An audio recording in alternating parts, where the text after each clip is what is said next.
Hey everybody, it's Allie and welcome to our Y&R Chat for Sunday, October 1st, 2017. I am so glad that Y&R made the time for Kevin and Mariah to talk. I honestly thought in my heart of hearts that the situation with Mariah and Tessa was going to be one of those things that we just never talk about again. We just put that on a shelf, never acknowledged that it happened. But no, I really loved that Y&R gave us the opportunity to sit down and pick Mariah's brain a little bit. This is a conversation that Mariah has been needing desperately to have for weeks now, and I'm so glad that it was Kevin she was able to lean on. She told him everything, and it wasn't easy for her. She had to go through the process of admitting out loud, probably for the first time, that she is attracted to a woman. Later admits to Kevin that that woman is Tessa and that she kissed Tessa rather impulsively. First of all, I have to say that I loved Kevin's reaction. His face kind of just sort of got a little tight and he just looked at her and said, okay, I was not expecting that. But, I mean, overall, Kevin was just there to listen to her, to be loving, to be supportive, to be non-judgmental, just to be all of the things that a friend really should be. This was not about him injecting any type of opinion. It was about allowing Mariah to get it off her chest, and who better to get it off her chest with than Kevin? I mean, Kevin knows all about what it's like to love somebody who you're not supposed to love. I mean, he's been married to Crazy Chloe how many times, or he's tried to marry her how many times. He knows exactly what that, what that feels like, and to feel the pressures of the world telling you that you shouldn't do this.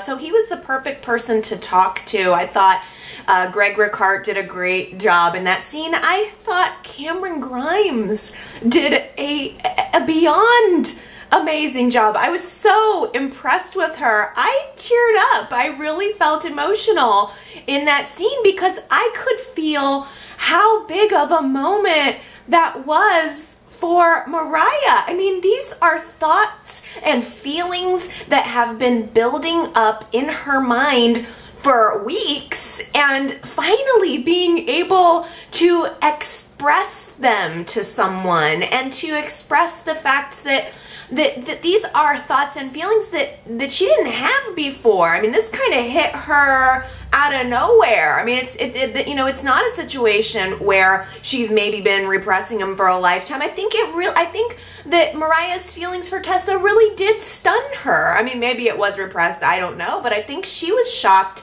by the whole thing, and it was just so nice to be able to hear her say that. And of course, I think Y&R did a really cool job of tying in Mariah having this big moment of her life with Tessa at the recording studio, recording this very emotional song. Like the whole moment swelled into the climax of Tessa singing her song in the recording booth, and it was a very emotional song, which Devon mentioned after the recording was done, that this was a song about friendship and about girl power and being able to have that one person that you can lean on, which is it's just so odd to me because from watching the way this, I guess, love story is developing, I keep thinking that it feels more one-sided. I felt like when Devon came in and talked to Tessa, remarking about the song and what it's about, to me, I keep reading Tessa as not reciprocating. And even Mariah made a comment about to Kevin about when she kissed Tessa, she felt like Tessa wasn't opposed to it. And I think that's correct, but I keep reading it as Tessa this is not on her radar. I keep thinking that she appreciates Mariah, but maybe if there is something to be developed there, maybe it hasn't really hit Tessa yet, or maybe it's something that she's kind of trying to push down. But it was interesting that Devon, he looks like a little bit of a chump coming into that scene saying, you know, that was great, that song that you had that was all about girl power and friendship, knowing what's going on with his girlfriend behind the scenes, that his girlfriend is in love with her. I also, I feel bad for Devon. How could you not feel bad for Devon and Noah? I loved that Kevin went to the coffee house and he ends up bumping into Devon, and Devon naturally wants to sit down and talk to Kevin. This, you know, Kevin is Mariah's best friend, so he wants to try to, you know, get in some FaceTime and try to build that relationship too, because this is an important person in his girlfriend's life. It's so interesting that the issue in Devon and Mariah's relationship has really shifted away from Hillary. It has really become about Mariah and her wandering eye. Isn't that just interesting? Because I wouldn't have predicted a couple of months ago that the falling apart of Devon and Mariah's relationship wouldn't be related to him not being over Hillary. But anyway, it was great to see that scene with Kevin sitting there talking to Devon and trying to be nice, but knowing what Kevin knows, it almost felt like he had a hard time keeping a straight face. I mean, it's one of those things where Devon is saying how much he likes Mariah, and Kevin knows that this relationship is headed for doom. It was a little bit of an awkward meeting between these two guys. But the added element here is that Kevin, from having talked to Mariah and having a full understanding of the situation, also understands the full complexities of why Mariah has chosen to not pursue it. He understands that, you know, that it's a sticky situation, not just on the romantic level, but the fact that Devon and Noah are involved. I mean, these are two important people to Mariah who she doesn't want to hurt. And, you know, the other element that Kevin doesn't even know about is the fact that Tessa has a lot going on right now with her sister and her career. I think that Mariah doesn't want to add any pressure to Tessa. I think she doesn't want to hurt her brother. She doesn't want to blow a relationship with Devon that is perfectly fine. It's just not perfectly passionate. So there's just so much going on and so much going into the reasons why Mariah has chosen not to pursue it. I think that even though she has had this revelation, I think that there's a lot of reasons why she's pulling back, and there's some conflict there. I like that Mariah has some conflict there, and I think that maybe would make a good poll question for the week. Do you think that Mariah is doing the right thing by not telling Tessa? Would you like to see Mariah confess her feelings to Tessa, or do you feel like it's just not right on any number of levels? YRChat.com, that's our poll question for this week. Should Mariah confess her feelings to Tessa? I mean, for my dollar, first of all, I have a feeling that Mariah is going to end up blurting out her feelings for Tessa, similar to the way that she kissed Tessa. I think that a lot of what's going on in Mariah's mind is it's so overwhelming that it's not necessarily calm and measured. That's not how love is. Love isn't, calm and measured. I have a feeling that she's going to end up becoming overwhelmed with emotion, maybe as the situation with Crystal reaches a swell. I don't know, but I can see Mariah probably just kind of dumping it on Tessa accidentally, going in for another kiss, or just saying how she feels. But I tell you, I'm not sure that that's the right move. I'm certainly not opposed, and you know, I've talked about this previously, I'm certainly not opposed to Mariah and Tessa pursuing a romance, but I'm not sure if telling Tessa how she's feeling is the right move for Mariah or for anybody at this stage in the story, because what's going on with Tessa and her sister and her career and everything, with the stakes as high as they are, I'm just not sure that I think Mariah is making the right decision right now by holding it back a little bit. I think that Mariah has to, and this is again difficult when you know, love and passion are involved, I think Mariah needs to compartmentalize a few things. I think first of all, she needs to take a really long, hard look at her relationship with Devon. She needs to evaluate that. She needs to come to some kind of understanding that this isn't the one for her. It doesn't have anything, doesn't need to have anything to do with Tessa. If she's got a wandering eye now, she's gonna have a wandering eye later, whether it's Tessa, whether it's a woman, whether it's a man, it doesn't matter. Devon's not the one. And Mariah needs to resolve the situation with Devon in her mind and with him, break that off. That's the first step, the first thing she needs to do. And then following up, I think Mariah needs to sit back. I think she needs to let Tessa have her relationship with Noah. I think she needs to be respectful of the fact that they are involved in a serious and developing perfectly fine type of relationship. There's nothing, there's the turmoil that we see and the conflict that we see in Mariah's relationship with Devon is not there for Tessa and her relationship with Noah. So I think that Mariah owes it both to Tessa and to Noah to let that relationship ride its course. And I mean, frankly, I just think that with everything that's going on with Tessa's sister, I think that, you know, there's some, you know, even, you know, after, you know, whether or not Tessa's relationship with Noah works out, I think Tessa needs some space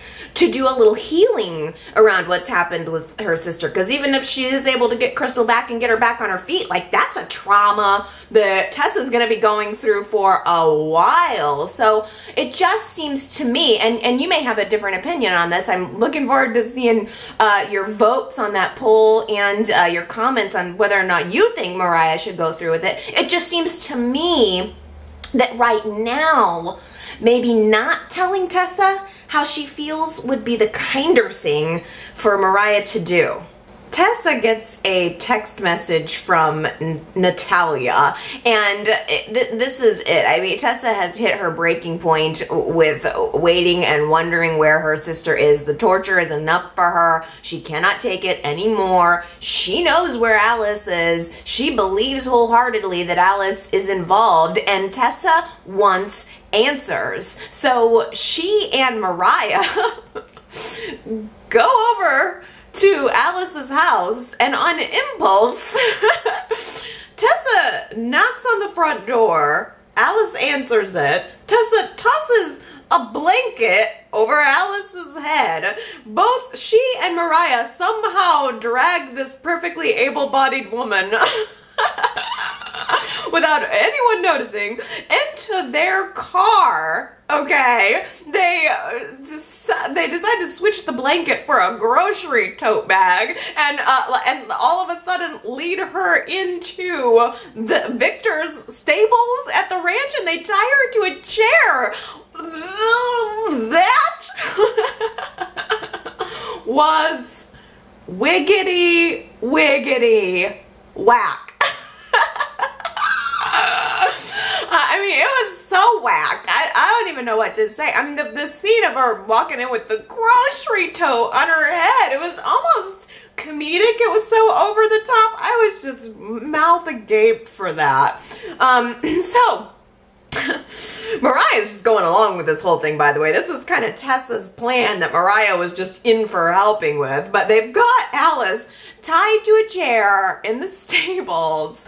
Alice is going on the whole time about how thirsty she is. I mean, yeah, I'm sure you got a grocery tote over your head. You've been kidnapped, basically. I'm sure you're a little thirsty. So Mariah goes to get a couple bottles of water for Alice, and the second Mariah brings her the bottles of water, looks into her face, she passes out on the spot. I mean, she, just like everybody else who has seen Mariah when she first came into town, thinks she's looking at a grown-up version of Cassie. I don't know why she thought that she wouldn't have this reaction. I mean, everybody had this reaction in Genoa City when Mariah came back.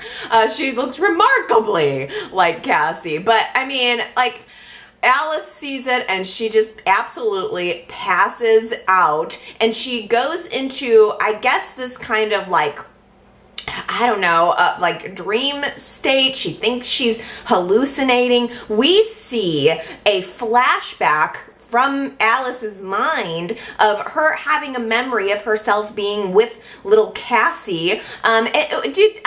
I really liked that flashback scene, especially because it just helped me remember the power of little Cameron Grimes. I mean, I just have such an affection for those days. It was around the time when I started. I was only a few years into watching Y&R, and I just always thought that Cameron Grimes was a charming little actress. I just think she set the bar for child actors on a soap. Like, there was just something about her that was so genuine and so sweet, and she didn't force it. You know, she was just a sweet little girl. She didn't try to be precocious. She just played it very easily, and I felt for little Cassie in the scene. Cassie was telling Alice how she barely remembers her. This is her adoptive mother, and she barely remembers her, except that she remembers Alice always screaming a lot, and Cassie having to be quiet playing during the day because Alice was sleeping. So it was just this was a sad, neglectful situation, and it's clear that Alice has a lot of guilt about that still, as she should, and she has created this really twisted way of, I don't know, I guess maybe trying to make amends for it. She is obviously trying to be this mother figure to these prostitutes. Like, that's how she justifies it in her mind, that she is helping them. And it's just, it's so weird and bizarre. This woman she's mentally ill. And it's really has kind of been sad to watch. But I think that the fact that Alice still carries this guilt over what happened with Cassie as a major, motivating factor makes Cassie just the ghost that we need right now. So Mariah runs up to Sharon's house and interrupts Sharon and Scott's sexy time to try to pick Sharon's brain about what the relationship between Cassie and Alice was. And oh yeah, that we've kind of got her tied up in the stables.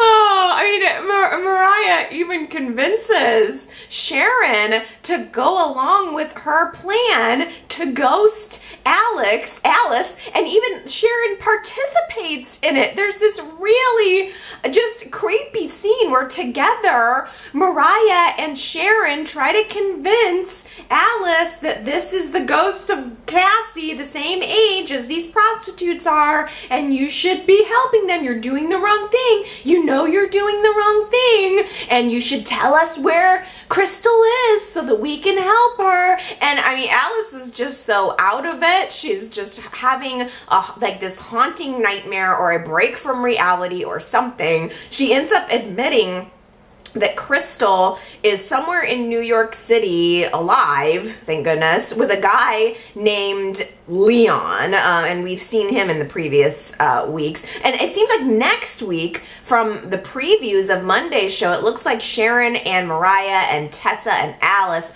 are all gonna confront Leon, who has Crystal. I don't know where we're going. I don't know. I'm assuming this is all going to lead to Crystal's safe return. But in the meantime, I mean, all of these ladies are putting themselves into harm's way. I don't know. Maybe the old blanket trick will work with Leon. Tessa, anybody got any grocery bags or anything we can put over Leon's head? It makes me a little nervous because none of these women know what they're walking into. There may be more Leons right around the corner. I'm hoping that Sharon will at least tell Scott what's going on so that, you know, while they're dealing with Alice, at least he could deal with the Zach ass. I hate Zach. I hate that guy.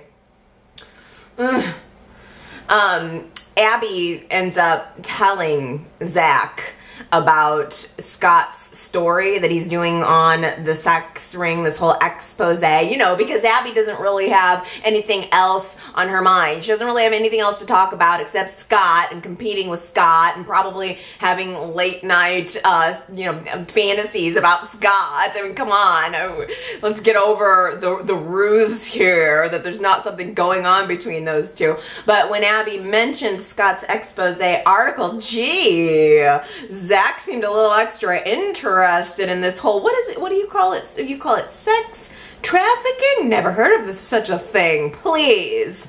So, I mean, Zach ends up suggesting that he and Abby go on this impromptu double date with Sharon and Scott so that he can try to get more information out of Scott, but Scott doesn't give even an inch on it wisely. Hopefully he kind of caught on to the fact that Zach is weird. I think everybody kind of has caught on to the fact that Zach is weird, but hopefully Scott can put together the pieces enough. I'm sure that Zach is going to end up learning from Leon that there's this big trouble, big apple going on with these ladies, and I'm hopeful that Scott's red flags toward Zach combined with his research and hopefully a little teamwork with Sharon will, I don't know, lead him to the kingpin, Zach, and I don't know, maybe shoot him a few dozen times. Am I the only one who is dying to see Zach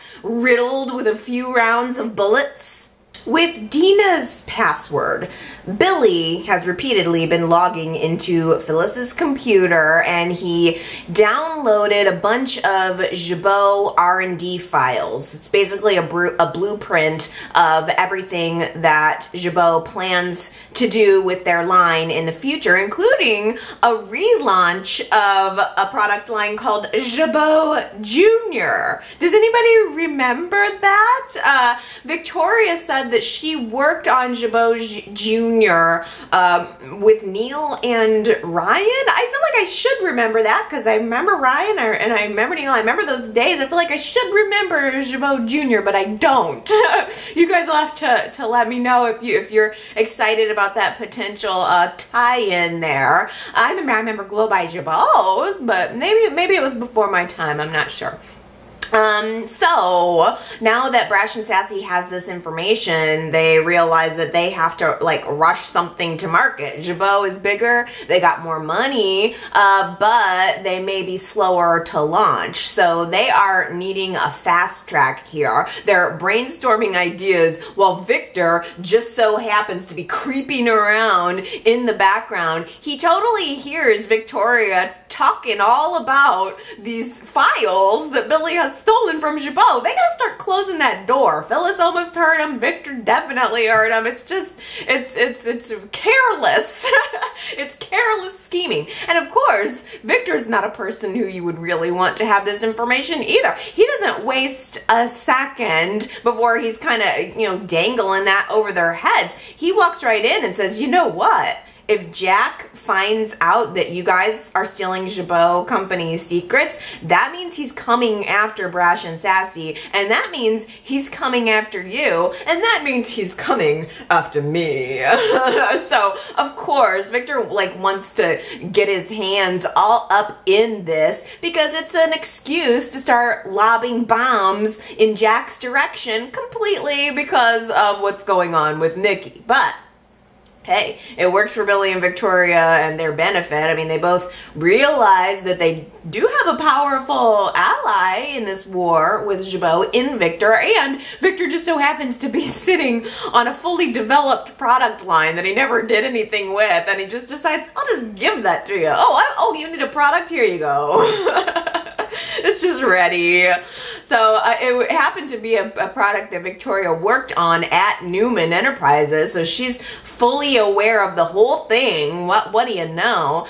She just never, I guess, pursued selling it, or pursued, you know, selling it for whoever she developed it for. So whatever, Victor gets to ride in, he gets to save the day, he gets to be Victoria's hero, and he gets to get back at Jack, which is the cherry on top of this cake. Now at Jabot, Ravi realizes that the Jabot system has been hacked, and he's checking everybody's laptops to find out who the culprit could possibly be. And he realizes that the password that was used to access the files was Dina's, but the laptop was Phyllis's. So Ravi takes this information to Jack and to Ashley. Ashley's ready to like throw Phyllis out onto the street herself, but Jack realizes immediately that Phyllis was not behind it. Phyllis isn't the culprit. This has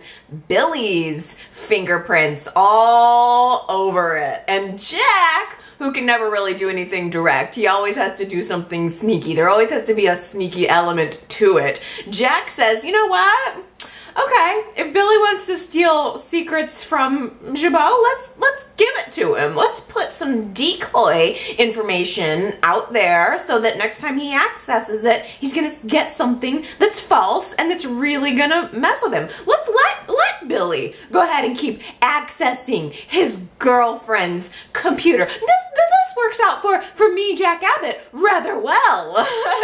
It really does. It's the culmination of probably everything Jack would want for his revenge plan. And for this all to work, of course he can't tell Phyllis that he knows about what Billy has done. So now here we have Phyllis walking into the middle more than ever. Billy is betraying her, and Jack knows that it's happening. Ugh, I hate that Billy and Phyllis's relationship is doomed. What I can't figure out is, why is Billy so offended that Victoria has been heavily like implying and I guess expressing that Phyllis is working together with Jack to bring down Brash and Sassy? Of course they are. This is known. This is not a secret. That's the name of the game. You're both trying to destroy each other, obviously. But as far as I'm concerned, I feel like the one who has acted the most unethically of all in all of this is Billy. Before Ravi could find out that it was Phyllis's laptop that was used for the hack, all he knew as the first piece of information was the fact that it was Dina's password. So Ashley immediately latches onto that. Oh, it was Dina's password? Well, I've got my suspicion about who hacked the system then. Who needs evidence? She shows up at Graham's hotel doorstep and starts to accuse him of stealing Jabot Company's secrets, but he doesn't know anything about that. All he knows is her biggest secret, her deepest, darkest secret, that John Abbott was not really her father. And he seems to just enjoy like making a bunch of insinuations. Just like he wants to, like, subtle references to paternity that, like, you know, that it makes Ashley say, why would he say that? That seems a little odd. I mean, but he has now, that Dina has spilled that secret. He has latched onto it, and he knows what an important and powerful piece of info that it is. He tried to press Dina for more information about who Ashley's biological father really is, but I mean, Dina at least knows that she's told him too much already. She doesn't tell him anymore. Then the next thing we see is a little hint about who Graham is and what his connection is going to be. He pulls out a photo of himself as a little boy standing in front of the Genoa City Country Club. I loved that photo. I thought that was fantastic because it was obviously something that someone had photoshopped. It was clearly a photo of the actor who plays Graham Graham as a young boy, and they'd photoshopped him in to the Genoa City Athletic Club. I just thought that was a nice little touch. I really enjoyed seeing that. Somebody put in some work there, and I appreciated it.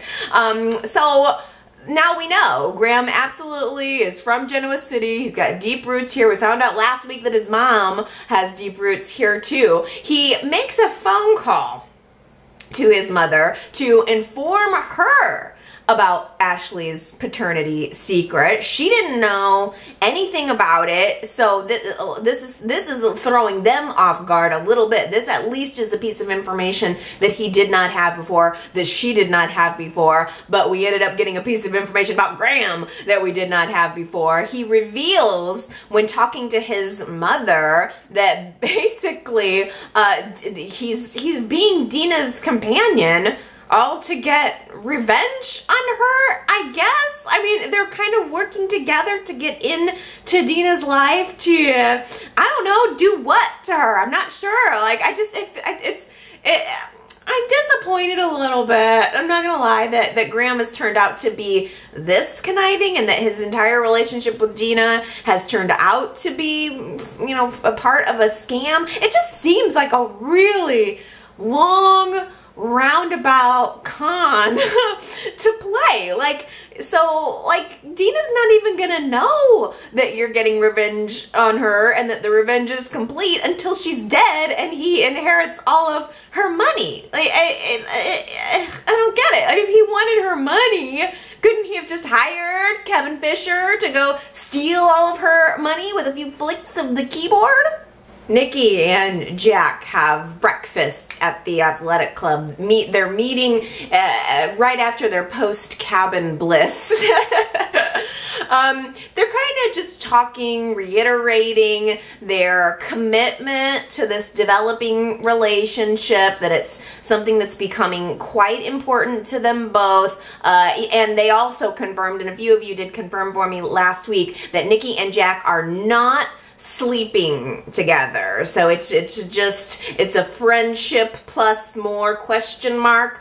I thought though that it was a nice twist to find out that Dina was the one who asked Graham to do something about the Nikki and Jack situation. She didn't know that he had photos taken of them and that those photos were sent to Victor. I mean, I think Dina just implied, you know, do something to help with this, and then Graham took it upon himself to have someone go to the cabin, snap the photos, and then just send them to Victor with Dina's return address on the envelope. She wasn't happy about it, of course, but she certainly did, you know, just decide to take responsibility for it, because I guess at the end of the day, she kind of was responsible. As soon as Victor rips open the envelope that's addressed from Dina, he emails a copy of this photo to both Nikki and to Jack. Nikki stomps over to the ranch to tell Victor to just stay out of her life once and for all. I mean, I know you're my husband and I haven't served you any divorce papers or anything like that, but just stay out of my life. I mean, come on. Come on. How many weeks is this gonna go on? He tells her, he's like, you know what? Take a look at the envelope. I had nothing to do with these photos. If you think that I'm out there looking at you and Jack, then, you know, you forget it. Look, I had nothing to do with it. So he leaves the room. Nikki walks over to the envelope, sees who it's addressed from, knows it's from Dina, realizes that Jack's mommy was behind the whole thing, and she immediately, of course, goes to Jack. Jack confronts Dina. He feels, you know, ultimately betrayed by this. She can't deny that she had anything to do with it, so she has to take full responsibility as if she was the one who hired the photographer. So she's standing there, you know, destroying a relationship that means so much to her. I mean, I did feel bad with her because she didn't do it on purpose, but it's like ever since Dina has come back into town, she has told us and everyone else that her priority is her family, and she wants to repair the damage that she's done to those relationships. And now here she is having to act like she was spying on Nikki and Jack. It was bad. And I think that, you know, Jack felt like he was right back at square one with this mother who could care less about his happiness than her own. I did feel bad for him. She ends up running into Victor in the elevator, and she has to again pretend that she was fully behind it, and she says, oh, I just want to make sure, you know, about those pictures, that you're not gonna like seek revenge on Jack or anything like that. Oh no. Victor says, oh no, I would never seek revenge on Jack personally. I'm just gonna do it business wise. Nikki on the other hand, I'm gonna seek revenge on personally. Kevin Fisher is basically, while he's in town on retainer for Victor, just to do Victor's dirty work. Victor asks Kevin to for some reason hack into all of Nikki's accounts. So I want to see her bank accounts, I want her phone records, I want her emails, everything. What wild information does Victor think that he's gonna find looking through all of Nikki's accounts? What, that she spends $400 a day on shoes?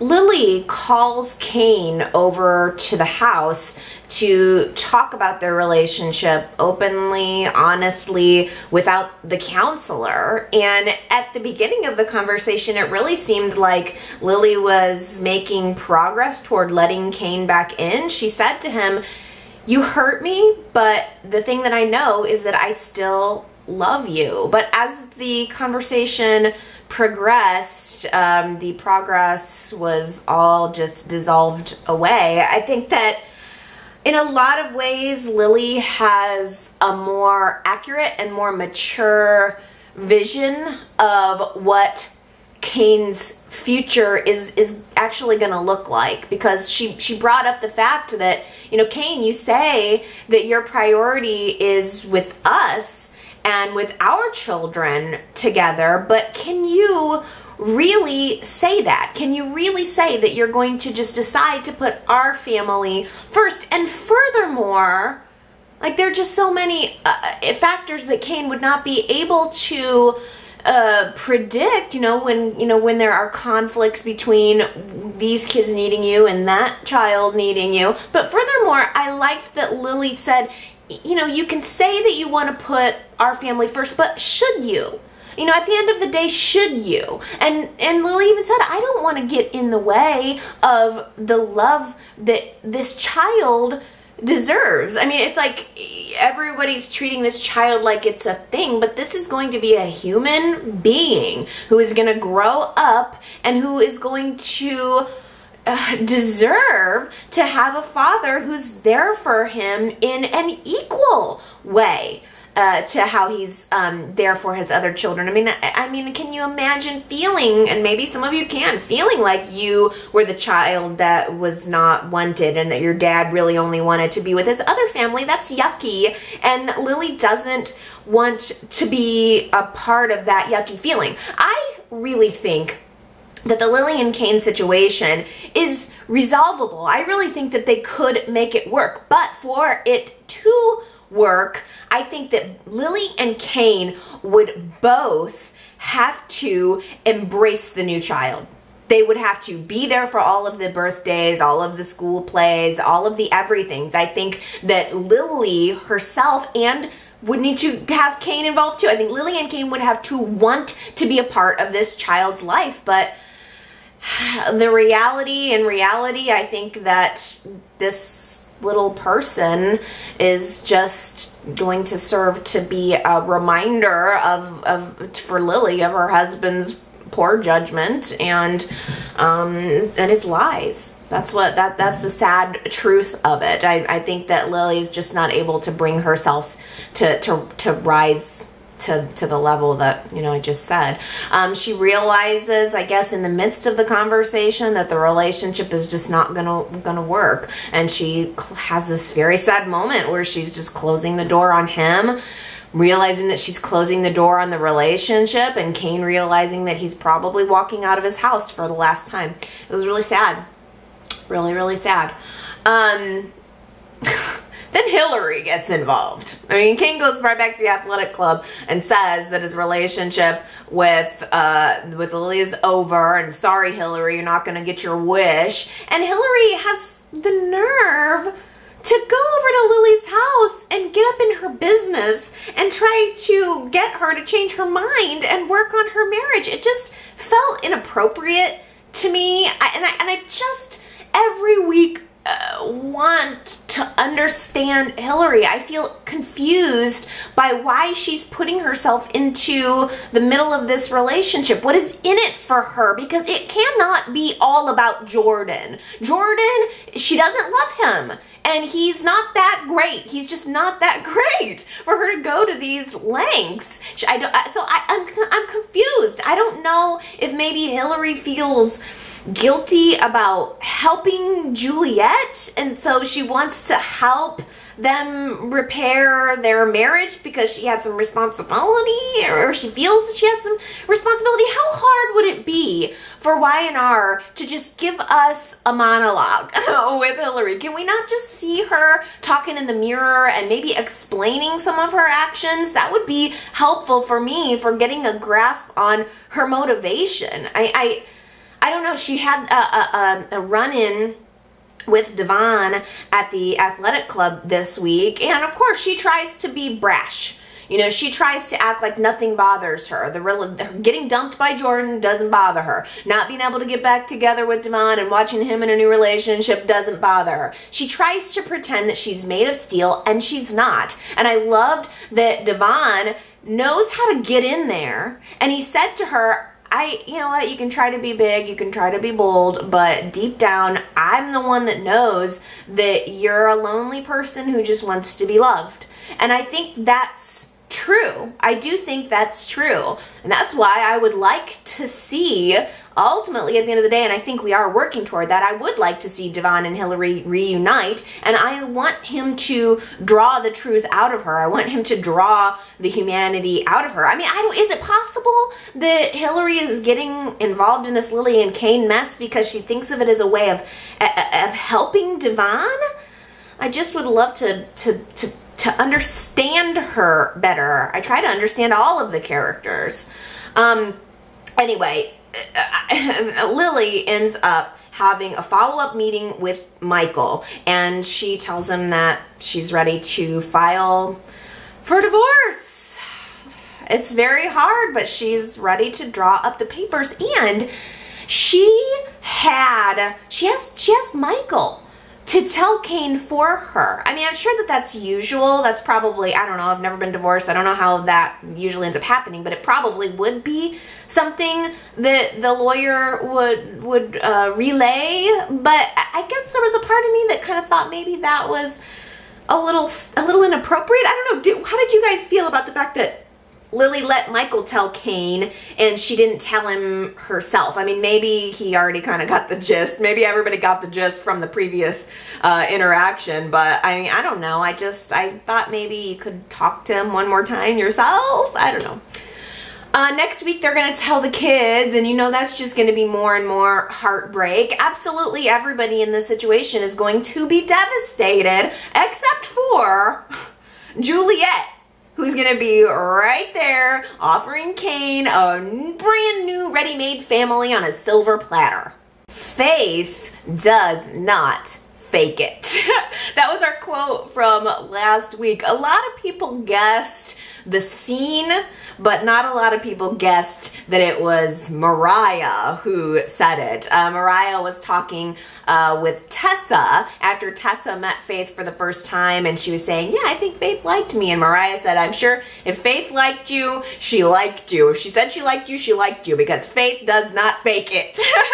I just like that line on a number of levels. I like it on the front street because Faith fakes it quite a lot, but also the concept of faith. You know, it's something that you can't fake. Like, faith is this pure thing that you just either have it or you don't have it. You don't fake it. So anyway, I'm reading too much into it, but I heard it and I was like, I like that line for a couple of reasons. So only 5 people guessed that it was Mariah. It was a little bit of a harder one, but our winners this week were Heather Sandra, Leslie, Becca, and Henry.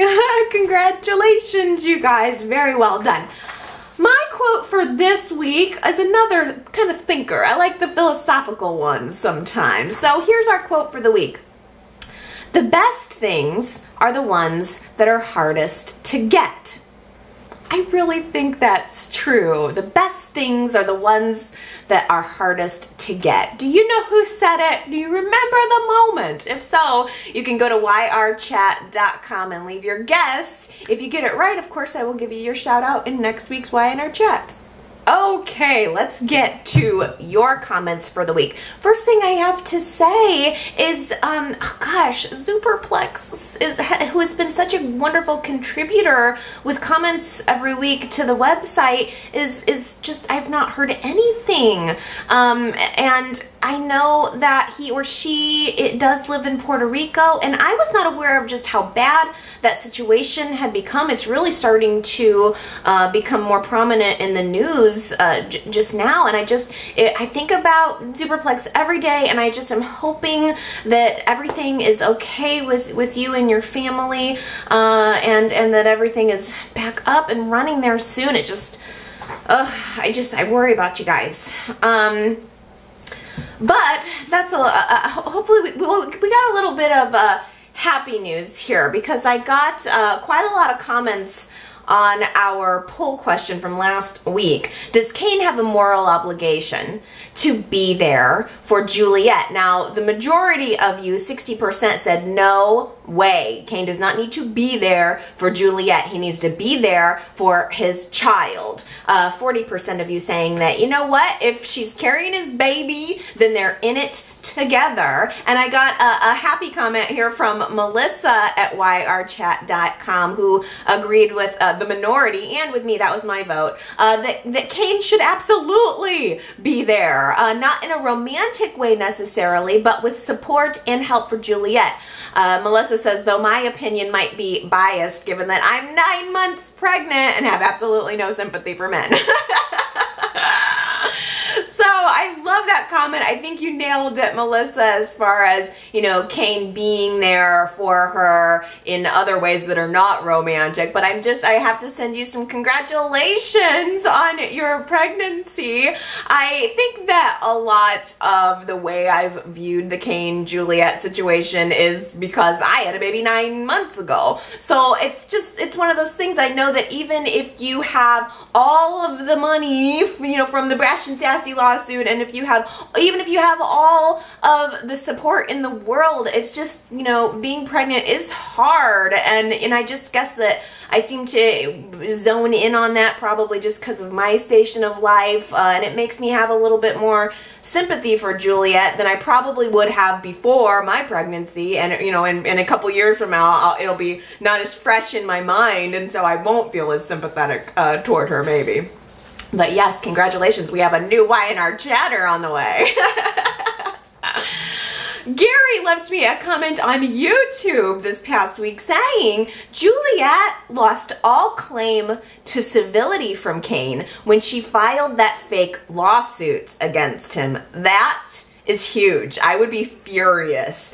Kane taking responsibility for the baby can be done with great business-like aplomb and reserved friendliness by him. Stay even with Juliet. Throw no shade and you are in control. Take the upper emotional hand and that's a great payback. Be kind while never giving Juliet an inch. I think that's excellent advice for Kane, Gary, and I honestly am surprised that Kane has given Juliet as much of an inch as he has, not even addressing the kiss this week, not putting the brakes on it. I think that if Kane keeps giving Juliet an inch, then soon she'll have all 10 of them. Consuela at yrchat.com says, when Juliet was in the hospital, she cranked up the waterworks specifically for Kane and Hillary. Hillary already knew what she was up to. Then Marion at yrchat.com says, Allie, did you not see Juliet pretending to turn on the waterworks as the doctor left the room and Kane and Hillary came in? Now we definitely know that she's up to something. I guess I was just viewing it from a totally different perspective. I mean, being pregnant is emotional. I didn't interpret it, and I could have missed something. I mean, yeah, completely. It's not out of the realm of possibility. But as I was viewing it, I just thought, well, God, that is an emotional situation. I mean, she just found out about, if she's actually pregnant. I mean, there's no way that wouldn't be a crazy situation. So I don't know. Maybe that is why Hillary rolled her eyes. Maybe she sensed that she was playing it up. I just took it as sincere, that it was a sad moment. But I also liked, Marianne, that you had a good comment about Lily and Kane this week, saying if from the beginning the only way out of the Kane and Lily story was a divorce, I wish the writers would have just let us go through the pain.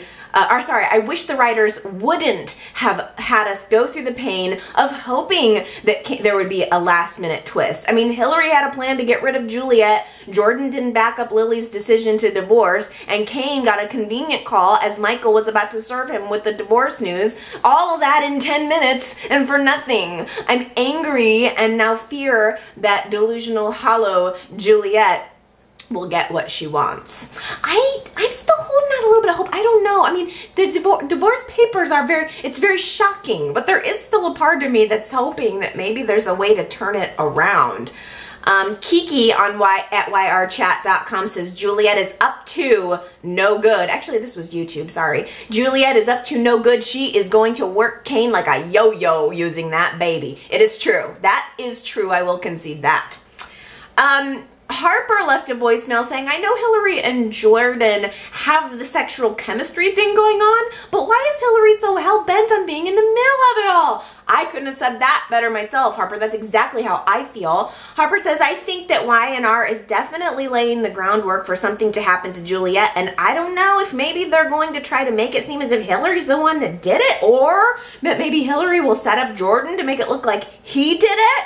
Definitely something's gotta happen with Juliet. I mean, or the baby. I think we're working toward November sweeps. Something's gonna go on. And I got a really great and interesting voicemail from Michael this week with just a fantastic theory connecting a couple of storylines using a few subtle hints that we've been given. Michael says, does everybody remember when Kane sold his car to Zach? What if Kane happens to stumble into connecting Zach to the shady past that Jordan and Chelsea have been talking about for weeks on end? That could make Kane the hero, protecting and reuniting his family. Furthermore, driving Chelsea and Nick apart because the kids were exposed to Jordan if he's revealed to be a bad guy. I like that. I would love to see Zach doing something shady, maybe Zach going to have some kind of meeting with Jordan, and Kane recognizing his own car and seeing that something's going on there, and being the one to get up in there and maybe expose some stuff. There's part of me that thinks Y&R's not gonna break Lily and Lily up. I just don't believe, or Kane and Lily up. We've been down this road and so many times. I just don't think Jordan's worth it. I don't see Jordan as this long-term character. I mean, there's just a part of, I know we need conflict on the show, but I would just like to, I wouldn't care if Jordan went away, to be honest with you. I'd rather just see Lily and Kane together and Hillary and Devon together. I don't need Jordan in my life. He's not that great. He's fine. He's just not that great. Tony at yrchat.com says, hey, when Kevin is manipulating money in the Newman accounts, he might find a trail that leads to Adam. I know we're all still waiting for that bomb to drop. They need to get on casting. They need to, Y&R needs to have their feelers out there for the perfect new Adam. Consuela at yrchat.com says, I loved the moment between Kevin and Mariah when she's talking about her crush, and Kevin says, I hope you didn't meet him online, because those guys can be unpredictable. What a way to take us back to Kevin's history on the show. He started out as an internet creep dating Lily. Yes, that was a nice little nugget, well written. Rose at yrchat.com says, I've loved the scenes this week between Mariah and Kevin and Mariah and Tessa. They've been so well written and acted. They feel true. I love how Kevin asked Mariah why she needs to put a label on how she feels, and I really feel for Mariah, and I'm pulling for her in the scenes with Tessa. Overall, I think this storyline feels real and emotional, and I'm pulled in. I hope that Y&R doesn't reverse itself out of this. It's funny, Rose, because I really thought we were in the process of reversing out of this. I did not expect Y&R to pursue it. At this point of the stories that are airing, this would have been this part of the story would have aired or would have been written after the original kiss and all of that, you know, would have aired. So I think that if Y&R would have engaged fan reaction by now, at this point, it's been a month or more. So I really, it seems like they are still pursuing. We haven't hit the switch over though, where Mal Young takes over as the head writer and Sally and Kay are out. So that could change. I mean, everything that we're seeing now, anything that we're seeing now could change probably within the next week or two.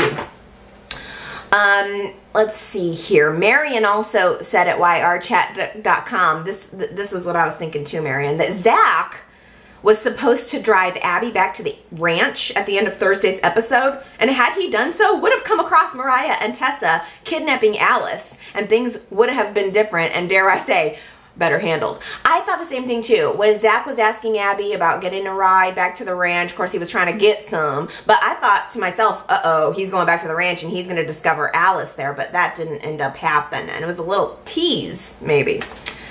Robbie at yrchat.com says, does Graham still work? Why is he always in a suit? I guess that's just the way he likes to be. Every girl's crazy about a sharp-dressed man. I would rather see Graham in his sexy workout gear a little more often. I think Graham has such a potential to be a good leading man. That's why I do hope that even though he's being a bad guy right now, I hope that he's a redeemable bad guy when we find out that Ashley's his sister in a couple of weeks. This was interesting, a voicemail from Gary with a thought that hadn't occurred to me. Gary says, could there be a happy ending for Ashley, learning that John Abbott is really her biological father after all? I would love that to be the twist of this story. I mean, is it possible that maybe Graham's paternity coming into question will cause Ashley to need a DNA test to see if they're related? I mean, has Ashley ever had a DNA test, or are we taking all of this on Dina's word? Is there any chance that Ashley could end up being John Abbott's daughter? I would love that. That would be smart of Y&R to do. Oh, I wish. Aaron on YouTube says, Jack doesn't care now that he's being used by Nikki. WTF? Does anybody not have any self-confidence in themselves anymore on this show? We've all heard of humble pie, but Nikki needs to eat a piece of moral pie, and Jack needs a piece of some self-respect pie. I know, I thought the same thing. I think it was the beginning of Monday's show, Jack talking about, you know, it's fine. You know, if you want to use me to get back at Victor, go ahead. That didn't sit quite right with me either. Finally, Marianne brings up a very good point here, saying at yrchat.com, with the changing of the writer regime taking place in less than 30 days, I am very interested to see if we will get any hints of exit stories for Graham, Juliet, Jordan, or Scott. Marianne mentioned that she has been noticing a reduction in Scott's role in the show, and I kind of think that if a character or characters are going to get cut, you probably did nail it as far as who it would be: Graham, Juliet, Jordan, Scott, the newer characters to the show. I'm very interested to see what's going to happen with November sweeps, what's going to happen when the new writers take over, and since you mentioned that question, maybe that's a good one to toss out to the crowd. Of all of those characters, who would you most or least like to see leave. I mean, I would say I'd really like to keep Graham, but like Juliet and Jordan can go. Scott, if Scott's gonna stay with Sharon, then I'm a big thumbs up, but if they're just gonna jam him with Abby, then I could probably do without it. But let's toss that out to the crowd. For the new characters who have been more introduced to the show during this past year, who would you most least like to see get the cut? Before I go, I have a big announcement for Genoa City Soap. I got some good news and I've got some bad news for Genoa City Soap fans. The good news is I made 3 new soaps. The bad news is these are definitely going to be the last soaps that I make this year. This is going to be the last anything that I'm going to make this year, possibly into next year. I am just trying to make a little bit more room in my schedule for other things, including some changes that I want to do, some projects that I want to do with Y&R Chat itself. So I still have soaps though. That's the good news. I made a brand new batch of Victoria, which is like peppermint and chili. It's such a good one for winter. I remade Chelsea, which has been one of my most popular ones. It's spicy, it's sweet. I made a little bit of a devilishly decadent Hillary bar. That's all new. All 3 of these are really nicely decorated. I think you guys are gonna love them. And rather than doing a giveaway, since this is the last thing I'm going to do for the rest of the year, I thought to myself, I just want to get these soaps into the hands of as many people who want them as possible. So rather than just giving away 3 bars to 3 people, I thought I'll just offer to pay for the shipping for anybody in the US who wants one. I think that's a really good deal if you guys are interested in getting the very last of the soaps. So GenoaCitySoap.com is where you can go. If you're within the US, any of the soaps in my shop are gonna ship for free. I mean, $5 and you've got a soap. A lot of your favorites are there. Some of them have sold out already, but I still have Phyllis, which is a really good one. Billy, I like the Billy soap a lot. I've still got Kevin. I can't even remember all the ones I got. I got some Nikki. I got some Sharon. So if you've been following me on this Genoa City soap journey, if it has occurred to you that there's one or more that you want, go to GenoaCitySoap.com. Pick up the one or ones you want for $5. Toss $5 into the bucket. I'll pay to ship it to you. If you are in the US, that is, and you'll get it. I mean, I'll ship it right away. I promise. Like, you'll probably have it by the end of the week. If you are international, it's so expensive to ship anything internationally, so that's it prices me out. But you can still get them. I dropped all the soaps in the shop. I dropped them down to $5, so you can still get $5 bars. They're big. They're awesome, and I really feel like if you guys try them, you'll like them a lot, and they're elusive because it would take me a while to remake these soaps, and I'm only gonna keep it for the free shipping deal for 2 weeks. So if you want them, get them. They're gonna be gone, and I am not gonna be making any more, and I'm not gonna ship them for free forever. So if you want them, get them. It'd be great for the holidays. I hope that lots of people are able to use them and try them and enjoy them. I have really enjoyed being able to share this with you, and I'm not saying I'm never going to make soap again by any means, but it's definitely not going to happen for the rest of the year and possibly into next. So we will see a return of Genoa City Soap, but it's just going to be a little ways away. So once again, GenoaCitySoap.com. That's all you need to know. Go get your stuffs.